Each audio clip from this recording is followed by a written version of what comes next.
Halo teman-teman, selamat datang di video presentasi saya. Perkenalkan, saya Iqbal Fadil lagi dengan NPM B1A 407. Pada kesempatan kali ini, saya akan memaparkan materi dengan topik prinsip-prinsip hukum pidana internasional sebagai bagian dari tugas mata kuliah hukum pidana internasional. Video ini dibuat dengan tujuan untuk menyalurkan edukasi kepada para penonton mengenai prinsip-prinsip hukum pidana internasional, serta untuk memenuhi tugas yang diberikan oleh dosen pengampu mata kuliah hukum pidana internasional, yaitu Bapak Asep Suherman, SMH, dan Ibu Madartila, SMH. Dalam presentasi ini, saya menggunakan referensi dari buku berjudul Hukum Pidana Internasional, karya Ari Siswanto, dengan nomor ISBN 97897929478885. Saya akan membahas secara khusus isi dari bab 6 dalam buku tersebut yang mengupas mengenai prinsip-prinsip hukum pidana internasional. Semoga penjelasan dalam video ini dapat memberikan gambaran yang jelas dan bermanfaat mengenai prinsip-prinsip hukum pidana internasional. Selamat menyaksikan, jangan lupa share, like, dan komen ya teman-teman. Terima kasih.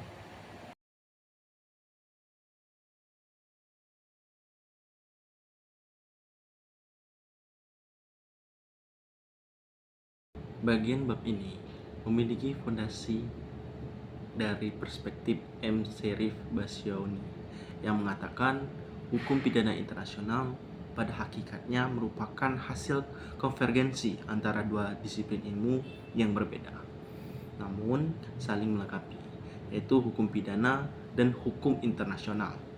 Dua disiplin ilmu tersebut sangat mempengaruhi konsep-konsep dan prinsip-prinsip yang ada di hukum pidana internasional. Namun ada corak yang berbeda diadaptasi oleh hukum pidana internasional. Seperti contoh konsep daluarsa yang diberlakukan untuk sebagian besar tindak pidana, akan tetapi dalam hukum pidana internasional yang berkembang, prinsip yaitu kejahatan-kejahatan internasional dikecualikan dari penerapan ketentuan daluarsa. Baik, saya akan menguraikan secara singkat mengenai prinsip-prinsip hukum pidana internasional, baik prinsip-prinsip yang paralel dengan prinsip-prinsip umum hukum pidana maupun prinsip-prinsip hukum pidana internasional yang bercorak khas dari prinsip-prinsip umum hukum pidana.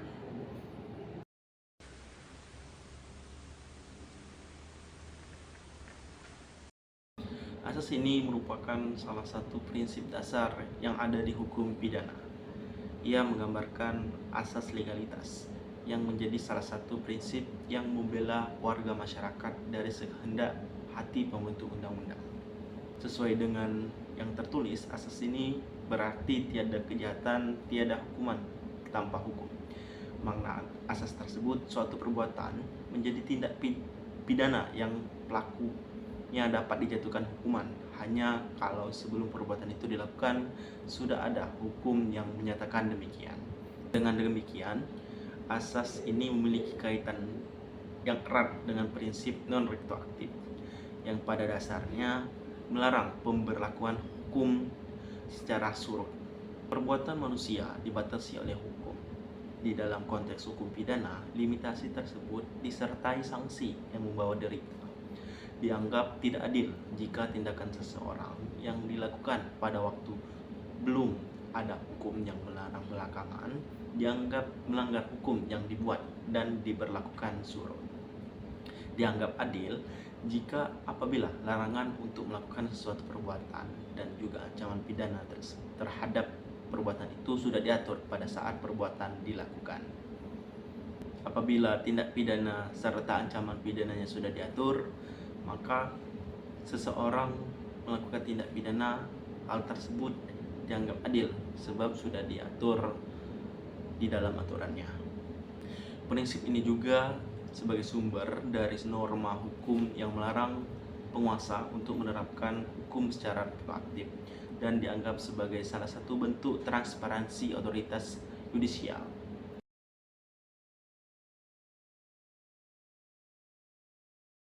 Gunfield Williams berpendapat, prinsip ini diformulasikan dalam artikel 8 Deklarasi Hak-Hak Manusia dan Warga Negara pada tahun 1798, lalu dimuat dalam Konstitusi Prancis 1971.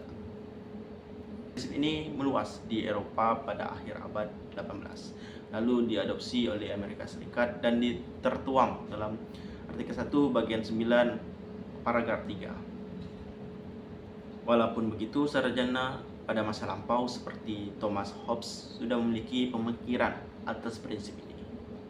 Di dalam Konvensi Human Rights menyatakan bahwa tidak ada seorang pun boleh dipidana karena tindak pidana yang berlaku surut. Dinamika dan perkembangan prinsip ini telah menjadi isu yang sempat mengemuka di The International Criminal Tribunal for the former Yugoslavia dan Criminal Tribunal for Rwanda, sebab mahkamah-mahkamah tersebut menganggap bahwa rumusan kejahatan-kejahatan internasional dalam sebuah instrumen hukum bukanlah berarti bahwa kejahatan-kejahatan dimaksud baru dikriminalisasikan pada saat itu, dan bukan pula berarti bahwa sebelum diformulasikan atau dirumuskan ke dalam instrumen hukum tertentu kejahatan internasional belum dikriminalisasikan, sebab mahkamah-mahkamah tersebut menganggap bahwa formulasi kejahatan-kejahatan internasional dalam sebuah instrumen hukum bukanlah berarti bahwa kejahatan-kejahatan dimaksud baru dikriminalisasikan pada saat itu, dan bukan pula berarti bahwa sebelum diformulasikan atau dirumuskan ke dalam instrumen hukum tertentu kejahatan internasional belum dikriminalisasikan. Hal ini selaras dengan argumen dari Peradilan Mahkamah Militer Internasional Nuremberg. Sedangkan International Criminal Court atau ICC tidak menafsirkan demikian secara tegas ini secara mutlak yang tertuang pada artikel 11 paragraf 1 Statuta Roma 1998.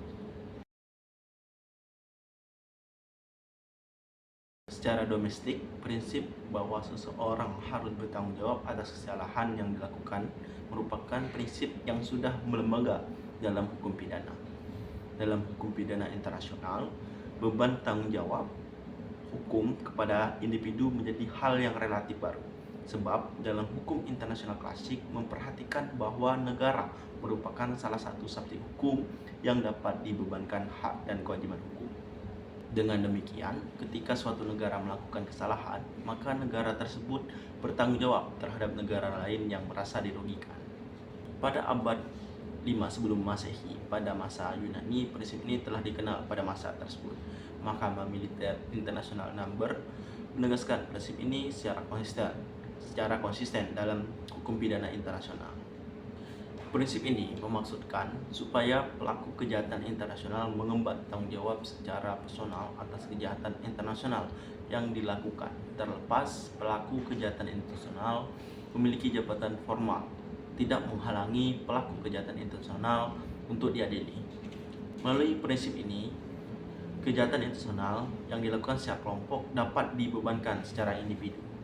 Prinsip ini secara jelas termuat dalam artikel 1.6 Mahkamah Militer Internasional Nuremberg yang menyatakan bahwa militer internasional Nuremberg berwenang untuk mengadili dan menjatuhkan pidana terhadap setiap orang yang melakukan demi kepentingan negara-negara poros Eropa, baik secara individu maupun sebagai anggota organisasi, melakukan kejahatan internasional. Prinsip ini berkembang secara progresif, walaupun sudah dikenal sebelumnya, belum memiliki akar yang kuat dalam mengimplementasinya. Jika dilihat penerapan prinsip tanggung jawab pidana secara individu di Mahkamah Militer Internasional, banyak menentang prinsip tersebut. Karena hal ini menjadi peluang untuk pelaku individu maupun kelompok yang melakukan kejahatan internasional bisa terlepas dari tanggung jawab pidana dan dialihkan terhadap negara pelaku kejahatan internasional.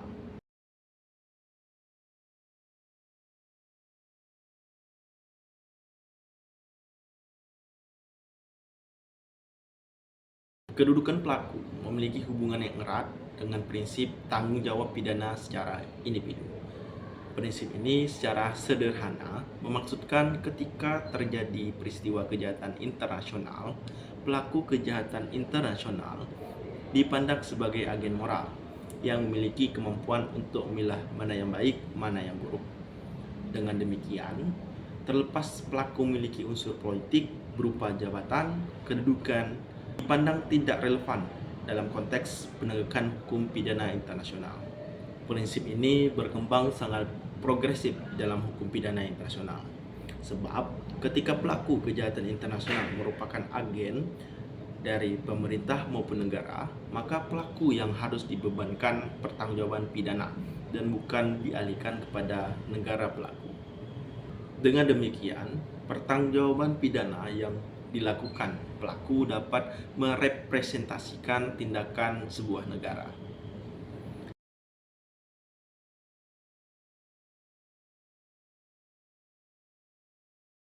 Prinsip ini juga sudah memiliki historis yang panjang.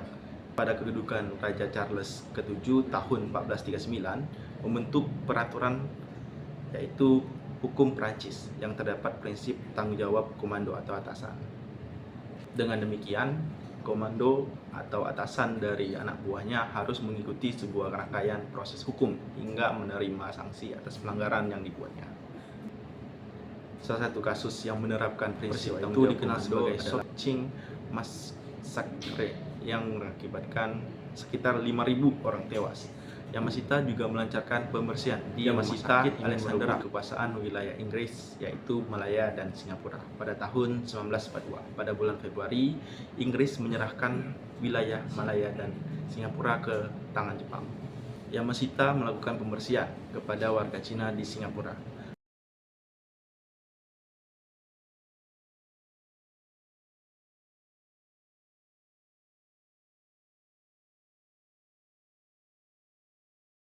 Memakan korban sekitar 320 orang tewas. Dengan demikian, prinsip tanggung jawab komando atau atasan harus ada unsur-unsur, yaitu adanya hubungan atasan bawahan, atasan tahu atau sadar mengabaikan informasi bahwa bawahannya melakukan tindak kejahatan atau akan melakukan tindak kejahatan. Lalu kejahatan dilakukan dalam lingkup kegiatan di bawah tanggung jawab dan pengawasan atasan.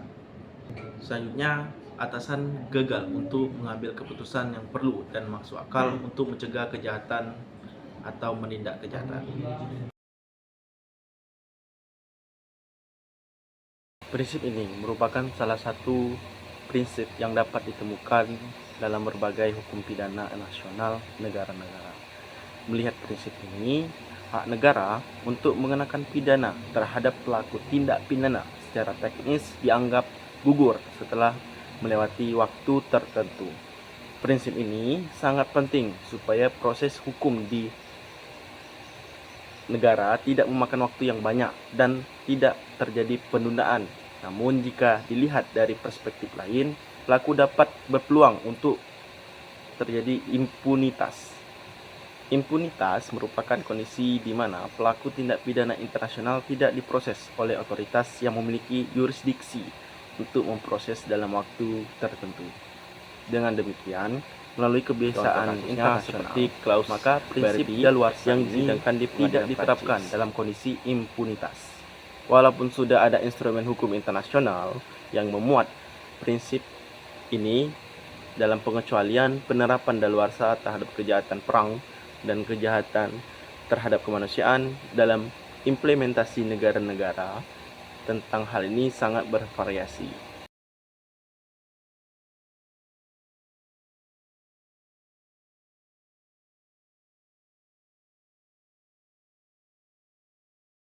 Dalam hukum Prancis mengenai daluarsa, ada penafsiran bahwa tindak pidana internasional yang dikecualikan dari penerapan prinsip ini hanya kejahatan perang, kejahatan terhadap kemanusiaan, maka kejahatan selain itu tetap menerapkan prinsip daluarsa.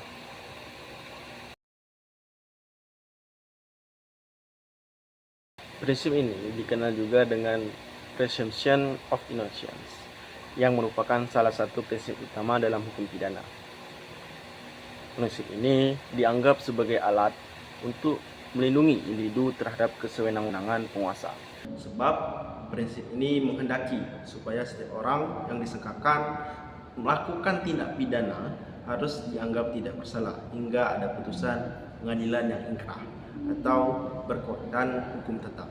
Awal mula muncul prinsip ini pada kompendium hukum Romawi yang dibuat oleh pemerintahan Kaisar Justinian I abad ke-6 Masehi dalam wujud addendum E incubit cobatio qui vicit non qui negat, yang artinya beban pembuktian berada pada pihak yang mendakwakan, bukan pada pihak yang menyangkal. Menjadi sangat penting dalam perkembangan hukum pidana internasional dalam konteks demokrasi dan hak asasi manusia.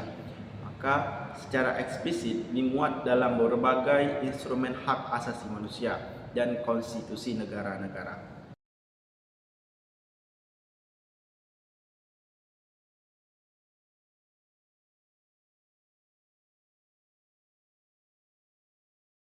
Yang memuat 3 substansi, yaitu setiap orang harus dianggap tidak bersalah sampai dibuktikan bersalah di pengadilan. Lalu beban untuk membuktikan kesalahan terdakwa ada pada penuntut, dan tuntutan pidana yang diajukan setelah pengadilan benar-benar yakin bahwa terdakwa bersalah.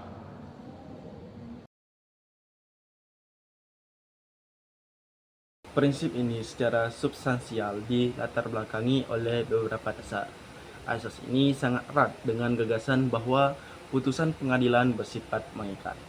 Konsekuensinya, ketika sebuah perkara sudah diputus oleh pengadilan, maka pengadilan lain tidak bisa lagi memeriksa, mengadili, dan memutusi perkara yang sama.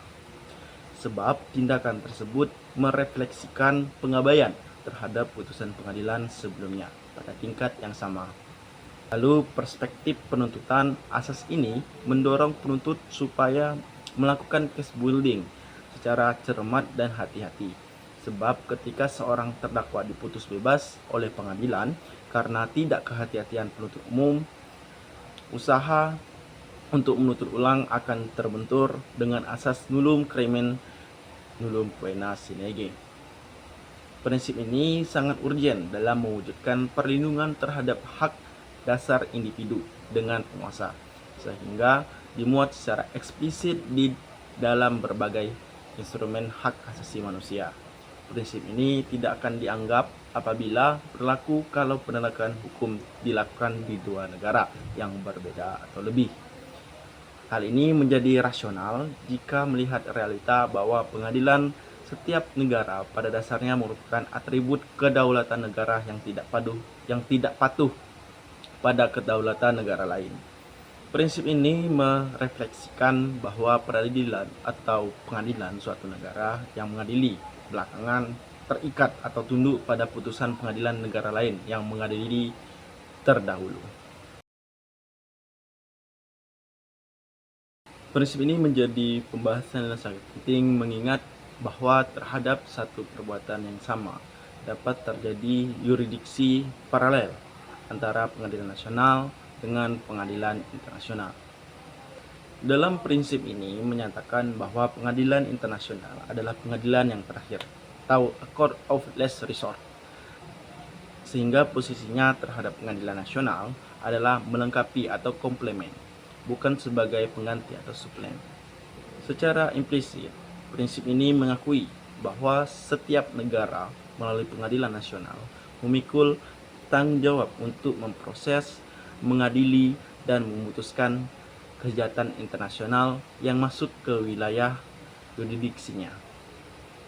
Dalam Statuta Roma 1998, prinsip ini termuat pada artikel 1 yang menjabarkan secara normatif hingga dalam artikel 17 hingga 20 Statuta Roma 1998. Prinsip ini juga memiliki kaitan erat dengan pengakuan terhadap kebijaksanaan yurisdiksi negara. Alasan praktikal di balik prinsip ini yaitu bahwa pada umumnya pengadilan nasional akan memiliki akses yang lebih baik, efektif, dan efisien terhadap bukti-bukti dan saksi-saksi yang akan menjadi kerangka proses pengadilan.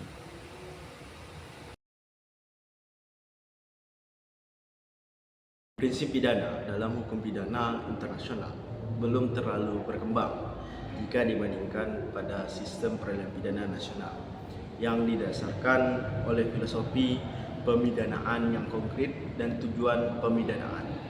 Munculnya perbedaan antara pemidanaan dengan tujuan pemidanaan membuat sebagian negara ada yang condong pada instrumen retributif untuk menghukum pelaku kejahatan, ada juga yang condong pada instrumen restoratif.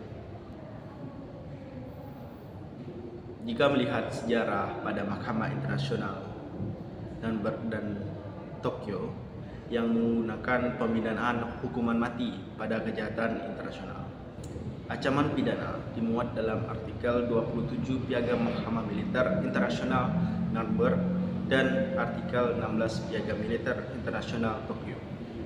Pada masa 90-an terjadi pergeseran terhadap pandangan tentang pidana mati sebagai salah satu bentuk pemidanaan yang dikenakan terhadap pelaku kejahatan internasional. ECTI dan ECTR tidak mengadopsi pidana mati dalam salah satu bentuk pemidanaan pelaku tindak pidana internasional. Hal ini dikaitkan dengan perkembangan standar HAM internasional yang secara khusus sedang diwarnai oleh menguatnya ide penghapusan pidana mati. Dalam Statuta Roma 98 mengakomodasikan negara-negara untuk menerapkan pidana sesuai hukum positif yang berlaku, baik pidana itu lebih ringan maupun lebih berat daripada yang diancam dalam Statuta Roma 98. Dengan demikian, pelaku kejahatan internasional dapat diadili dalam forum nasional dan dijatuhi pidana mati. Sama halnya dengan hukum pidana nasional, hukum pidana internasional juga menganggap penting faktor-faktor yang dapat memperberat pidana dan faktor-faktor yang dapat meringankan pidana. Dalam sistem ECTI, relevansi faktor pemberat dan peringan pidana diatur dalam Rules 101B Rules of Procedure and Evidence ECTI. Substansi pengaturan yang sama dapat ditemukan dalam Rules 101B Rules of Procedure and Evidence ECTR. Akan tetapi, baik Rules 101B Rules of Procedure and Evidence ECTI ataupun ECTR tidak menyebutkan secara eksplisit apa saja faktor peringan dan pemberat pidana. Dari putusan-putusan ECTI dan ECTR mulai berkembang praktek-praktek faktor-faktor pemberat pidana sebagaimana yang diketahui oleh pengadilan, mencakup skala kejahatan yang diperbuat, lama berlangsungnya kejahatan, usia korban, jumlah korban, penderitaan korban, bentuk keterlibatan pelaku dalam kejahatan, persiapan yang terencana untuk melakukan kejahatan, dan penyalahgunaan kekuasaan dalam hal pelaku adalah seorang komandan atau atasan. Ketika seorang komandan yang memiliki anak buah, maka anak buahnya bisa mendapatkan peringanan pidana namun tidak menghapus tanggung jawab pidananya. Dalam sistem ICC Rules 145.1b Rules of Procedure and Evidence ICC memuat pemberatan dan peringan pidana dengan mempertimbangkan beberapa faktor seperti kerugian yang ditimbulkan oleh kejahatan terdakwa, khususnya korban dan keluarga korban, lalu sifat kejahatan dan sarana untuk melakukan kejahatan, keterlibatan pelaku, kesengajaan pelaku, kondisi waktu, tempat, dan cara dilakukannya kejahatan, usia, pendidikan, serta kondisi sosial dan ekonomi pelaku. Dalam Rules ICC secara non-limitatif memperjelas faktor-faktor pemberat dan peringan pidana.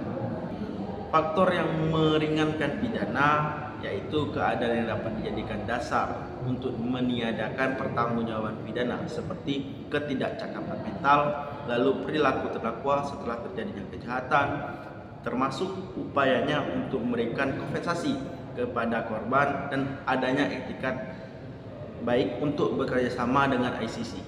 Selanjutnya, adapun faktor pemberat pidana yaitu kejahatan serupa yang pernah dilakukan sebelumnya, penyalahgunaan kekuasaan atau jabatan resmi, pelaksanaan kejahatan terhadap korban yang tidak berdaya, lalu ada pelaksanaan kejahatan yang amat kejam atau memakan korban yang banyak, dan pelaksanaan kejahatan untuk tujuan melakukan diskriminasi atas dasar gender, usia, ras, warna kulit, bahasa, agama atau kepercayaan, pandangan politik, asal kebangsaan, etnik dan sosial, kesejahteraan, kelahiran dan status lainnya. Sebagai penutup, saya ingin menyampaikan rasa terima kasih yang sebesar-besarnya kepada keluarga saya atas segala dukungan yang telah diberikan, baik secara material, tenaga, waktu maupun pikiran. Saya juga mengucapkan terima kasih kepada seluruh dosen Fakultas Hukum Universitas Bengkulu, khususnya bagian hukum pidana, yang telah menyalurkan ilmu dan pengalaman yang luar biasa untuk saya, sehingga saya dapat terus berkembang dalam proses belajar ini. Tak lupa saya menyampaikan terima kasih yang tulus kepada Perinces dengan NPM F1G023036 yang telah setia menemani dan memberikan dukungan penuh selama proses pembuatan video presentasi ini. Sekian presentasi dari saya, semoga bermanfaat dan sampai jumpa di kesempatan berikutnya. Jangan lupa untuk share, like, dan komen ya teman-teman. Terima kasih.